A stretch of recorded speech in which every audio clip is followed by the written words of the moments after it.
Berarti kalau kita sebagai orang tua gitu, kita gimana ya caranya supaya anak kita itu tidak menjadi korban bullying gitu? Tindakan apa yang harus dilakukan, Kak? Oke, tindakan pencegahan seperti itu ya, Pencegahannya, Kak iya. Anggi ya.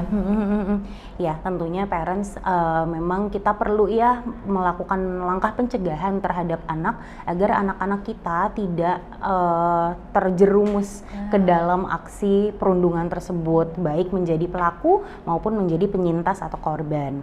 Nah, sebagai orang tua ada beberapa tips mungkin yang bisa aku berikan di sini. Satu, tentunya kita memberikan edukasi, penjelasan, pemahaman untuk anak mengenai apa itu bullying. Bagaimana bullying bisa terjadi, definisinya apa, jenis-jenisnya tadi gitu ya. Jadi anak-anak juga bisa membedakan, iya, apakah ini bermain atau bercanda. Dan kita juga perlu memberi informasi mengenai dampak bullying terhadap si penyintas atau si korban. Serta tidak hanya itu, kita juga bisa memberikan penjelasan gimana sih kalau kita sebagai pelaku gitu ya, orang lain tuh akan melihat diri kita seperti apa ketika kita menjadi pelaku bullying. Dengan edukasi seperti itu, tentunya bukan edukasi yang menakut-nakuti anak ya, parents ya.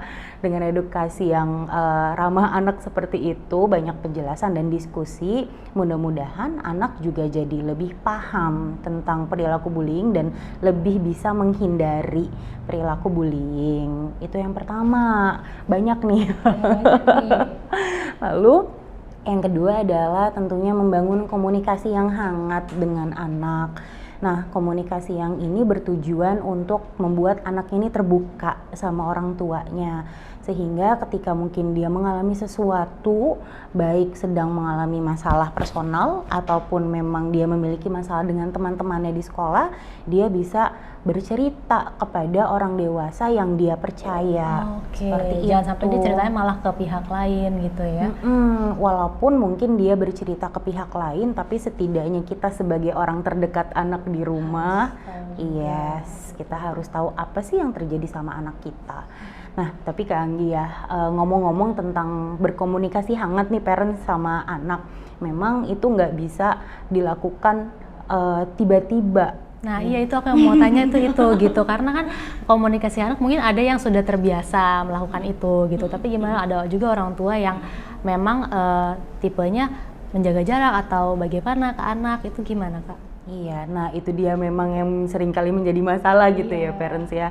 Sehingga memang komunikasi dengan anak atau kedekatan ya bersama anak itu perlu mulai dijalin sejak dini. Karena kita memang nggak bisa nih nanti tiba-tiba aja deh kalau anaknya udah sekolah gitu ya, atau anaknya udah gede aja gitu baru mulai ngajak ngobrol, pasti jadi akan lebih membutuhkan waktu yang lebih lama untuk bisa menarik kepercayaan anak kepada orang tua.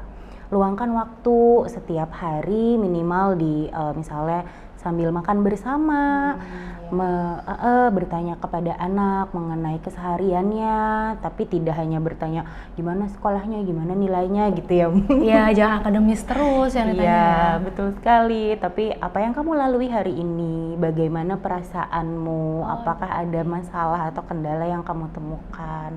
Oke, jadi tapi kalau udah yang terlanjur memang bukan tipe yang hangat nggak apa-apa, memang itu kan butuh waktu gitu ya, tapi terus dicoba gitu ya, jangan sampai anak itu jadi risih untuk cerita atau nggak mau terbuka dengan orang tua, karena itu bisa jadi cikal bakal korban bullying ataupun dia yang membuli gitu ya.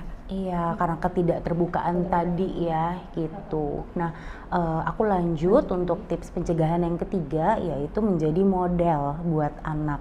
Nah, ini penting banget ya parents ya, karena seorang anak itu sangat dekat dengan orang tuanya, jadi pasti bercermin nih kepada orang tuanya, bagaimana orang tuanya bertindak, bagaimana orang tuanya menunjukkan tata krama di depan orang lain, bagaimana orang tuanya bisa meregulasi atau mengelola emosi.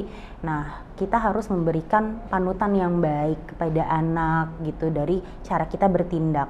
Dan tips yang lainnya adalah kita bisa mengembangkan karakter diri positif serta kepercayaan diri pada anak dengan misalnya mengenalkan berbagai macam area minat Karena terkadang salah satu hal yang mencetus anak kita melakukan perundungan karena aduh kok aku ngerasa tidak mampu ya dari temen aku seperti itu, sehingga mungkin dia melakukan hal yang tidak menyenangkan kepada temennya. Jadi kita juga perlu melihat, oke, kan kamu kesulitannya di mana, apa sih yang kamu inginkan.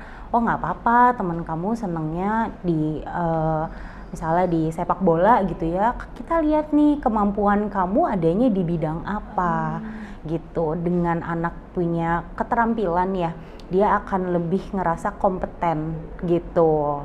Dan yang terakhir tentunya menjadi pendamping anak di dalam dunia mayanya gitu ya, menjadi teman, mengamati juga ini aplikasi apa sih yang anak gunakan, game apa yang dimainkan. Untuk mencegah yang tadi cyberbullying tadi ya. Betul sekali. Dan kita coba untuk memasuki juga tuh dunia milenialnya anak untuk mengetahui aktivitas dia di dunia sosial seperti apa. Oke, jadi orang tua tuh harus melek teknologi juga gitu. Jadi sekali-sekali bincang sama anak tentang apa sih kamu baru download aplikasi apa gitu ya.